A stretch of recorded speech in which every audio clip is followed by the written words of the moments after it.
전 세계에 한국 문화가 굉장한 위상을 떨치고 있죠. 그 중에서도 대표적인 게 성형의료입니다. 전 세계적으로 가장 탑이라고 할 수 있는 것이 한국의 눈성형 수술이고, 지금의 한국의 눈성형 기술을 배우기 위해서 많은 성형외과 의사들이 한국에 방문하기도 합니다.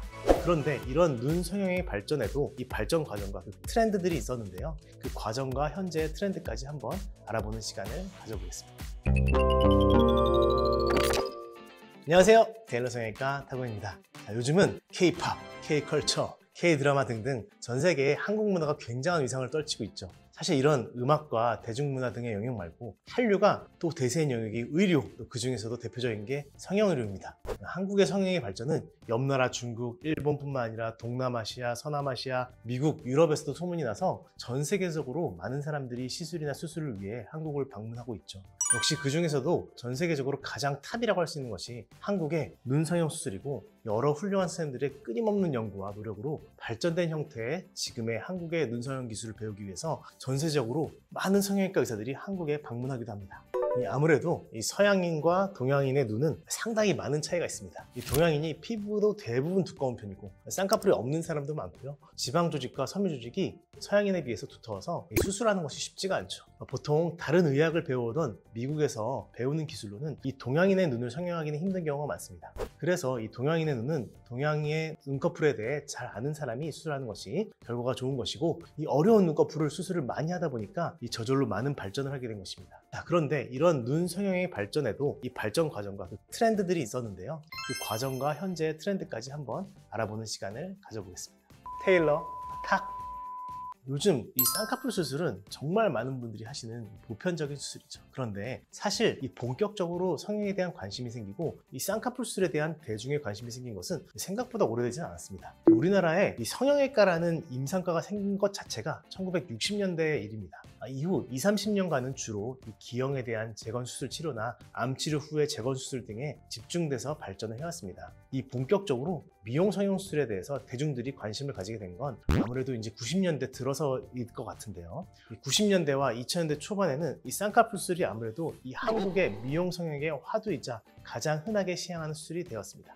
처음 쌍꺼풀 수술을 하던 시대에는 일단 쌍꺼풀을 만들고 풀리지 않게 하는 것이 수술의 주된 관심사였습니다. 그래서 그 시대에는 쌍꺼풀은 만들어졌지만 졸린 눈이 개선되지 않는 경우도 있고, 흉터가 너무 잘 보인다 거나 눈을 감았을 때 움푹 패인 형태의 쌍꺼풀도 종종 보였죠. 그래서 2000년대 초반에 성형외과 학회 내에서 제가 지금 상임학술위원으로 활동하고 있는 이 눈성형연구회라는 조직이 만들어지면서 본격적으로 눈성형의 고차원적인 발전이 이루어지기 시작하는데, 주로 주제는 자연스럽고 수술한 티가 안 나는 쌍꺼풀 만들기와 이 눈매 교정, 즉 안검하수 교정이라고 얘기하는 수술, 그리고 각종 트임 수술에 대한 깊은 논의와 연구를 통해서 점점 2010년대에 화두를 이루었습니다. 이러한 발전과 더불어 2010년대 초반에 여러 방송 채널이나 미디어를 통해서 성형의 대중화가 이루어지던 시대였죠.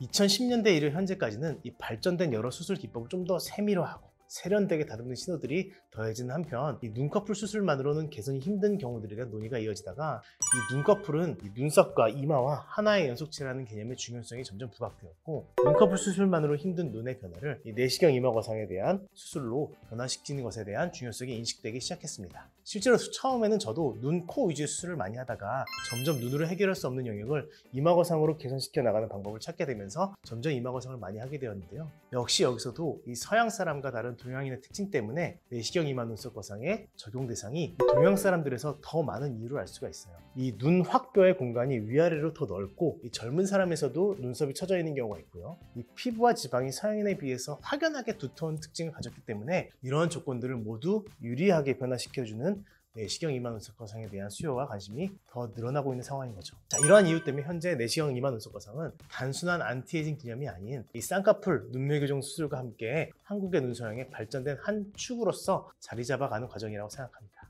테일러 탁! 오늘은 이 눈성형의 발전해온 과정을 알아보고 이 트렌드를 같이 따라가 보았습니다.